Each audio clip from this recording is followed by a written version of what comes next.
বিসমিল্লাহির রহমানির রহিম। সম্মানিত দেশবাসী, আমরা যারা কাউকে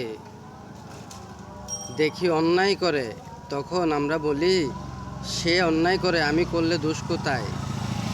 আমরা যখন কাউকে দেখি মিথ্যে কথা বলে, তখন আমরা বলি যে একজন তো মিথ্যে কথা বলতে দেখছি, আমি মিথ্যে কথা বললে দোষ কোথায়। আমরা যখন দেখি কেউ কাউকে ঠকায়, তখন আমি বলি ও অন্যকে ঠকাইছে, আমি আরেকজনকে ঠকাইলে দোষ কোথায়।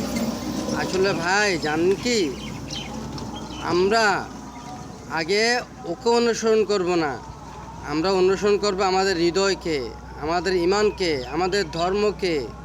আমরা অনুসরণ করব আমাদেরকে, আমরা কতটুকু ভালো, আমি কতটুকু ভালো করতেছি, আমাকে দেখে আরেকজন শিখবে। কেন আমরা ভালোটা করতে পারি না, কেন আমরা ভালোটা বুঝি না। আসুন ভাই, আমি নিজে ভালো করি, আমাকে অনুসরণ আরেকজন করে সে ভালো হবে। আমি আরেকজনের, অন্যের খারাপটা অনুসরণ করব না। আমরা প্রতিজ্ঞা করি আমরা নিজে ভালো করব, আরেকজনকে ভালোর দিকে নিয়ে আসব।